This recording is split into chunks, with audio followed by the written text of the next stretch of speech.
Yeah, fathers as the leader of their home should really embrace this beautiful call. It's primarily made to the fathers to build, to dwell, to plant, and I think the spirit of the father in the home is going to dictate so much. So if a father is pessimistic, in other words, he's living by the headlines, living just by the news, or just going by what he sees, he's going to be very, I think, dejected, especially as you just look at the downward spiral of a culture.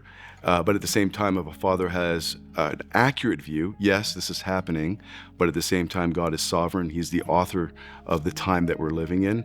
We can live optimistically, we can live joyfully, and create an environment in the home that even though the world could be going in a certain direction, we can have great joy, we can have peace, we can have a great vision for the future, not a pessimistic one.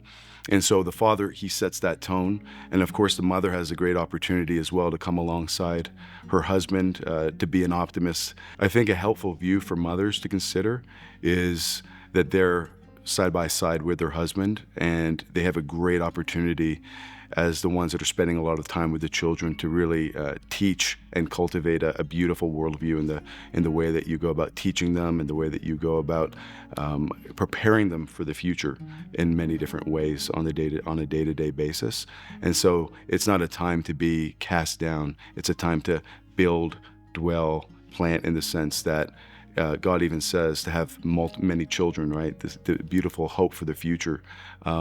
One thing I would say, I was researching, even looking at the diminishing birth rates when you look at what's going on in the world. Recently, I was just over in Europe, for example, and you can look at all of the European leaders and add them all up together, and they have something like less than 5 children. It's a very pessimistic view of the future. It's a culture that's dying, that's suicidal, that's given up on itself.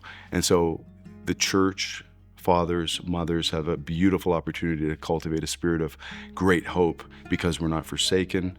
God is with us. He's sovereign. And so these are good times to be Christians, to have a religion that can sustain you in any climate, whether you're in the gulag, whether you're in the prison, whether you're in trial.